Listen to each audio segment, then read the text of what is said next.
Ayokong sirain ng sorpresa, pero sasabihin ko na agad. Yung isda, 13 talampakan ng haba. Nandito ba sa pond? Diyos ko, bibili tayo ng tunay na sinaunang dinosaur. Sobrang bihira ng mga isdang to, at ngayon lang ako nakakita nito. 350 milyong taong gulang na isda, at dalawa na ang atin na yon.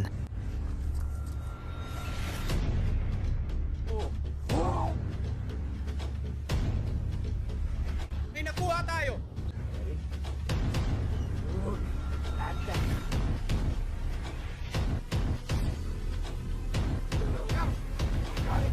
Kamusta na, Sean? Welcome sa panibagong video. Bibili tayo ng mas maraming bihirang isda para sa mga fans sa likod ng bahay ko. Natuwa kayo sa mga video ko kamakailan kung saan bumibili ako ng mga bihirang mamahaling isda. Masaya rin akong gawin ito. May nakuha tayo mga astig na isda gaya ng abanay fish, tigrenos catfish, at bihirang plekos. Oo mga tol, ulitin natin to ngayon. Bibili tayo ng kakaibang isda, pero di ko pa alam kung ano makukuha natin. May text ako mula kay Zach sa Pond Doctors kung saan tayo kadalasang kumukuha ng ganitong isda. Doon din natin nakuha si Justin Turtle Lake, ang Matamata Turtle at ang Tigrenos Catfish. Ang tindahan ng isda na ito ay nakakakuha ng mga sobrang astig na isda na hindi mo madalas makita. At si Zach, alam niya ang usapan. Tuwing may dumadating siya mga astig na isda, sinasabi niya agad sa akin. Pero sa pagkakataong ito, hindi niya sinabi kung ano ang mga yon. Ginagawa niya itong sorpresa para sa inyo at para sa akin. Ang sinabi lang niya ay sobrang bihira ang mga ito. Alam niyang gugustuhin ko ang mga iyon at medyo mahal din daw. Sinabi rin niya na hindi pa ako nagkaroon ng ganito kahit kailan. Dahil ang isdang ito ay 350 milyong taon na sa mundo. Prehistorikong isda talaga. Yun lang ang alam ko. Kaya pupunta tayo roon, titingnan at kukunin ang mga isda. Sabi niya may dalawa siyang itinabi para sa akin. Bibilhin natin pareho. Siguro ilalagay natin sila kung saan. Hindi ko alam kung pwede ba natin silang ilagay sa aquarium, sa pond, o kung aling pond. Kailangan pa nating alamin mga tol. Sigurado magiging exciting ito. At oo, kailangan ko pang pag-isipan kung saan ko ilalagay ang mga isdang ito. Ngayon, gaya ng sabi ko, di ko pa alam kung saan ilalagay yung isdang ito. Dahil di ko pa rin alam kung ano siya. Pero marami tayong pagpipilian. May Oscar pan tayo dito. Ang dami at gaganda nila. Nandyan si maliit na Nemo at ang red tail na nahuli natin kamakailan. Uy Nemo, hindi ako sigurado kung pwede natin siya ilagay doon. Pero opsyon yon. Kung lalakad tayo dito, gaya ng sabi ko, nakuha natin ang Matamata Turtle kay Zach. Justin Turtle Lake ang pangalan niya at ayos siya. Ang astig talaga ng pagong na ito.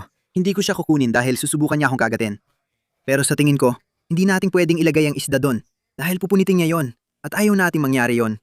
Ayaw nating kainin ang isda natin. Astig sana kung sa Black Mystery Pond. Pero mukhang hindi pwede kasi Mystery Pond ito. Hindi rin natin makikita masyadong isda doon at di ko rin alam laki niya. Na-exciting ako ipapakita ngayon. Sa huling video, nabanggit ko ang paggawa ng fish room. Na yon, ayan na, halos tapos na. Pero hindi pa buo. Kailangan pa nating ayusin, alam mo na, yung mga racks ng mga tangke at mga ilaw at lahat ng yon. May echo. Malakas ang echo dito. Diyos ko. Kailangan nating gawin ng paraan yung echo na yan. Siguro kailangan nating maglagay ng kung ano sa mga pader para, alam mo na, mabawasan yung echo. Pero iniisip ko dito, magkakaroon tayo ng mga tangke dito. May malaking tangke agad pagpasok mo. Malaking display. Tapos may mga tangke pa dito guys. Ang astig nito. Ibig kong sabihin, tingnan nyo naman, ang ganda niyan. Pero hindi pa ito nakasetup guys. Pinagtatrabahuan pa namin. Pero yung mismong building, tapos na. Sabihin nyo sa akin kung anong tingin nyo dito. Mabilis lang guys. Salamat sa panonood at pag-enjoy ng mga video ko. Gustong-gusto ko itong ginagawa at hindi ko magagawa ito kung wala kayo. Ngayon, dito sa harap, yung pan sa unahan ay siguradong pwede nating lagyan ng kung ano. Hindi ko talaga alam kung ano nangyayari sa pond na ito. Parang wala na siyang tema ngayon. Basta, kung ano na lang ang malagay namin doon, tapos na. Ewan ko, maraming cichlid doon, may koi din. Maraming patso, nandyan si Bruce, nasa likod siya. Buhay pa siya guys! Tara na Bruce! Gusto kong makita ng mga tao. Tara na Bruce. Kailangan kong patunayan na buhay ka pa. Si Bruce. 16 na taong gulang kong Oscar. Tara, Bruce. Tara na, maghika. Ayan siya. Brucey. Hoy Bruce. Buhay pa siya mga kaibigan at masaya. Pero iniisip ko itong lawa. Pwede nating ilagay kahit ano dyan. Baka magtagumpay sila. Ngayon, pagpasok sa kwarto ko, nandito ang 125 ko kasama si Abby. Hindi pwedeng maglagay ng ibang isda dahil pupunitin niya sila. Kaya hindi pwede dito. Pero kung lilipat tayo dito, dito nakalagay ang mga Tigrenos Catfish at ang mga designer plekos na kamakailan lang natin binili. Nasaan na yung Tigrenos? May isa na nagtatago sa likod. Grabe, ang tataba nila. At ayun yung isa pa. Tingnan niyo kung gaano na sila kalaki. Sobrang laki na nila mga pare. Kung napanood niyo yung video ng pagbili namin, makikita niyong humaba na sila. Pwede tayo maglagay ng iba rito. Inalis namin yung lungfish mula sa huling video at nilipat dito. Ayun yung ulo niya na sumisilip sa taguan. Natrain ko na siyang kumain sa kamay ko. Panurin niyo. Halika na, wag mo akong ipahiya. Uy, Tams. Oh, pinanggalanan ko siyang Sleepy, ang lungfish.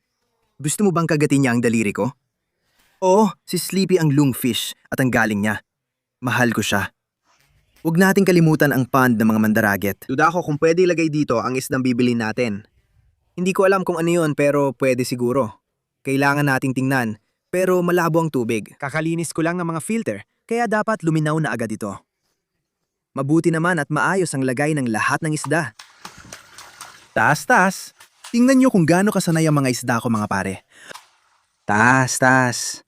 Dito, kuting. Oo, mahal niya ako. Tara na, hindi. Sige, kalimutan na. Pero mga pare, hindi ako nag-aalala sa paghahanap ng bahay para sa bibilhin nating isda. Kahit di ko pa alam kung ano. May lugar tayo para sa lahat ng klase ng isda dito. May chichlid at koi pan din ako na medyo malabo. Nilinis ko na rin kamakaidan ng filter. Pero itong pond na to, sobrang lala talaga. Oo mga pare, excited talaga akong bumili ulit ng isda. Pero seryoso, dapat may magbawan na sa akin dito. Kamakailan na-discover ko yung website na pwedeng bumili ng isda online. Bumili ako ulit kagabi ng 2 at darating sila bukas. Kaya abangan nyo ang panibagong video ng pagbili ng isda na kakaiba sa dati. Mas maganda ito kaysa sa mga nauna at grabe talaga. Sobrang excited ako para dito. Gusto ko sanang sabihin agad pero sasabihin ko na lang na mabilis. Yung isda ay umaabot ng 13 talampakan ng haba. O sige, yun lang ang masasabi ko. At 2 ang binili ko.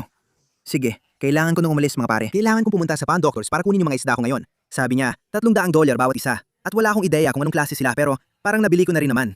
Kaya tingnan na lang natin. Pero magsasara na sila agad. Mga 2 oras pang biyahe. Kaya kailangan ko na talagang umalis mga pare. At oo, sobrang excited ako. Baka bumili pa tayo ng iba.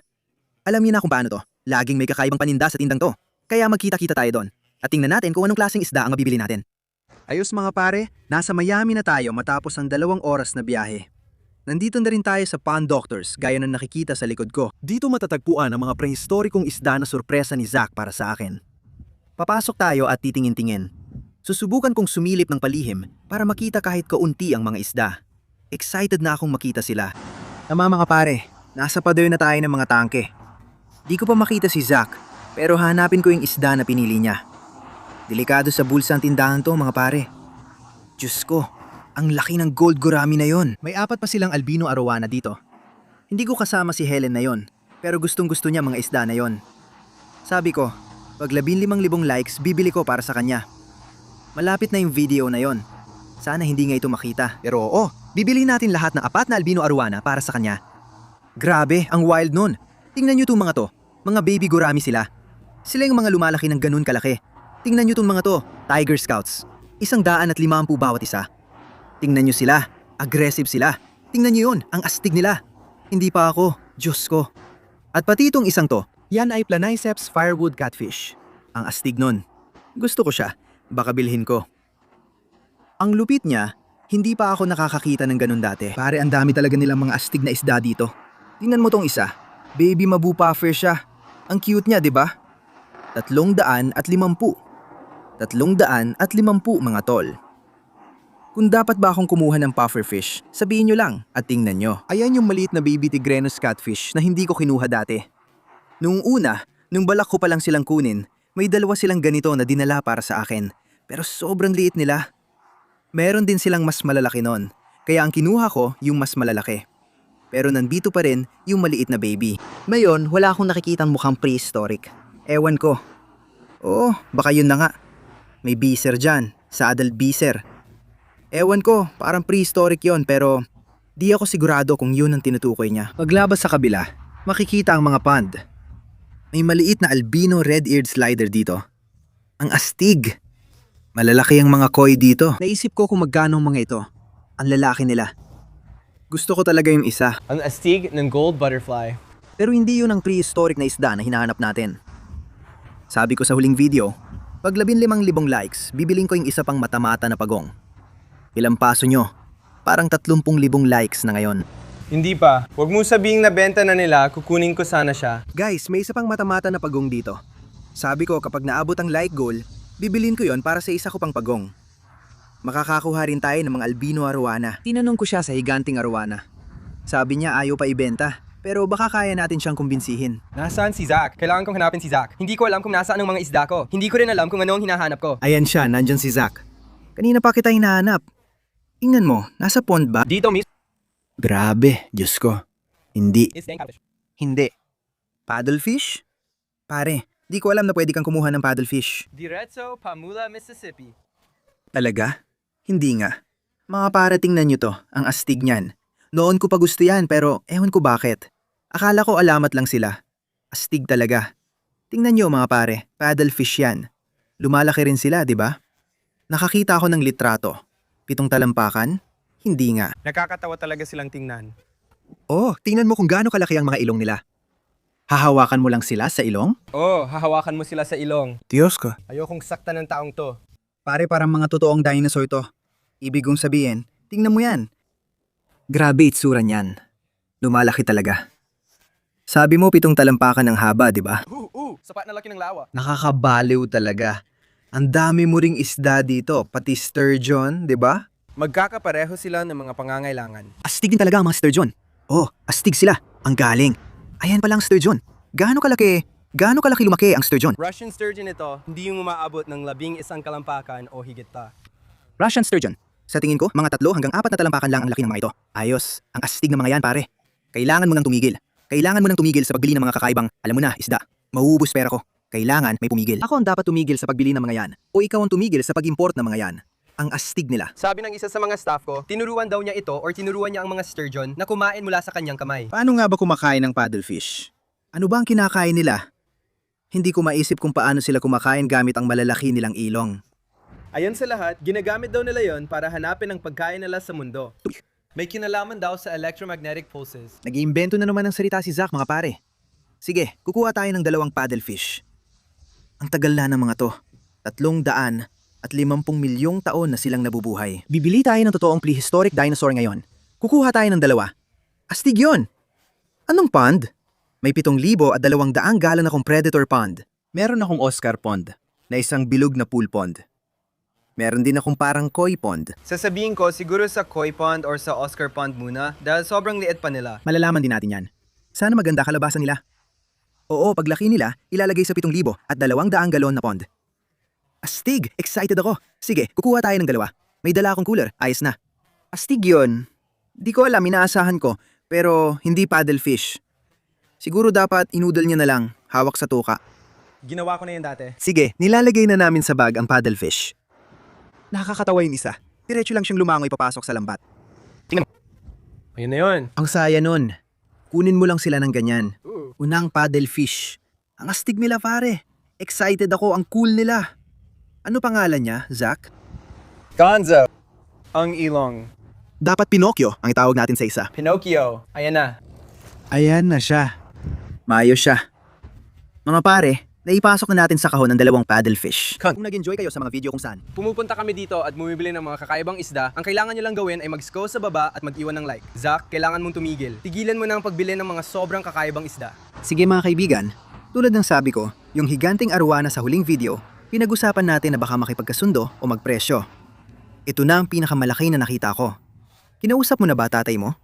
Sabi niya, hindi ibebenta. NFS. Hindi for sale. Sabi niya, hindi. Sayang. Mga kaibigan, spam yung pan doctors. Sabihin yung ibenta nila. Joke lang. Babalik kami para sa baby arowanas. Yung malaki di talaga ibinibenta. Sige mga kaibigan, nasa kotse na tayo. Naisakay na natin ang 2 paddlefish. Nandito si Pinocchio at nakalimutan ko yung isa pang pangalan. I-comment nyo sa baba kung anong pangalan, pero nakuha natin siya. Sa tingin ko, ito si Pinocchio dito. At yung isa naman ay nandoon. Mukhang maayos sila. Umpisahan na natin ang biyahe pa uwi. Sana makaligtas sila. Grabe mga kaibigan, sobrang bihira ng mga istang to. Ngayon lang ako nakakita ng ganito. Ito lang ang pagkakataon na nakuha nilang mga ito at baka ito na rin ang huli. Kaya sobrang astig talaga. Nakuha natin ang 2 sa kanila mga kaibigan. Hindi na ako makapaghintay na mailagay sila sa isa sa mga pond. Sa tingin ko, napagdesisyonan na natin na sa Oscar Pond muna sila ilalagay. Doon muna natin sila sisimulan. Tingnan natin kung paano sila doon. Mayroon na tayong 2,300 at 50 milyong taong gulang na isda. Uuwi na tayo at ilalagay sila sa pond. Sa wakas, nakauwi na tayo kasama ang paddlefish. Na yon, habang pauwi kami, medyo kakaiba ang kilos nila. Okay, medyo nakakatawa talaga ang mga ito. Sana lang ayos lang sila. Parang gumugulong lang sila. Hindi ko alam kung anong nangyayari sa kanila pero ayan, lumalangoy siya. Heto si Pinocchio. Ito si Pinocchio dito. Kita mo ba siya dyan? Tingnan mo siya. Lumalangoy siya. Ayos naman siya. Medyo malaki talaga ito. Tingnan mo itong isang to. Nakakatawa sila. Parang hindi totoo. Lagi kong nakikita litrato nila kapag malalaki na. Nahuhuli sila ng mga tao, umaabot ng 200 pounds. At hindi ko akalain na totoo pala talaga sila, alam mo yon? Ilalagay na natin sila. Sa tingin ko, napagdesisyunan ko na ilalagay ko sila sa harap na koi pond. Wala namang dapat manggulo sa kanila doon. Medyo sensitibo sila. Ilalagay na natin sila sa tabi, i-acclimate, tapos kukunin ang reaksyon ng nanay ko. Sasabihin ko na para ito sa tiki hot tank niya, sigurado magugulat siya at tatawagin silang pangit. Kita-kits doon.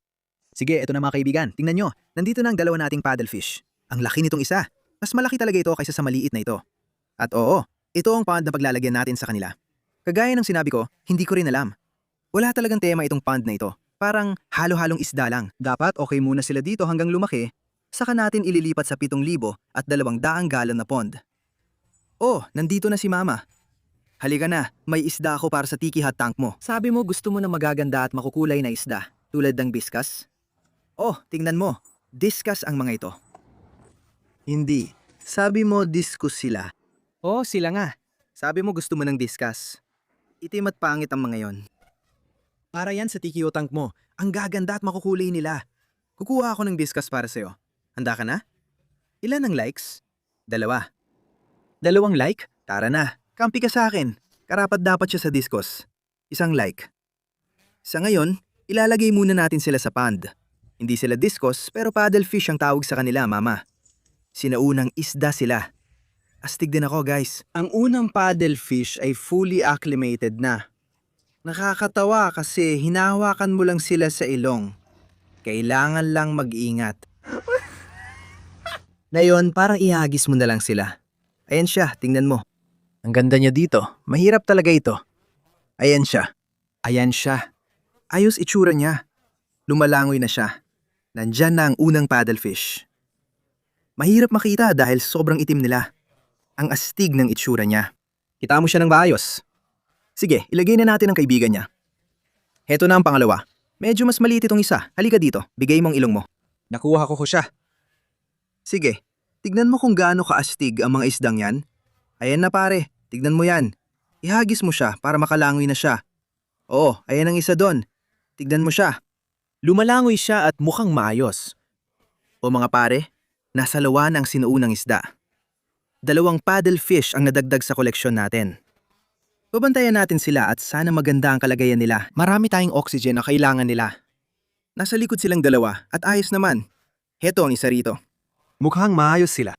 Sa tingin ko, gusto talaga nila ito. Halos palagi mo silang makikita. Sana maging maayos at magtagumpay sila dito. Oo, kung may isda kayong gusto ipabili sa akin sa susunod, kung may mga suhestyon kayo o gusto nyong idagdag ko sa koleksyon ko, mag-comment lang kayo sa ibaba. Mag-iwan ng suhestyon. Tulad ng sinabi ko, may darating tayong 2 isda sa loob ng ilang araw. Umorder ako online. Oh, ganyan sabi ko, isang pahiwatig. Umaabot sila ng 13 talampakan. Sana nag-enjoy kayo sa mga video na ganito tungkol sa pagbili ng mga bihirang dambuhalang isda. Dahil passion ko talaga ito. Ang saya kumuha ng ganitong isda. Sana nagustuhan nyo ang video na ito. Kung nagustuhan nyo, like at subscribe lang. Kita-kits sa susunod. Paalam!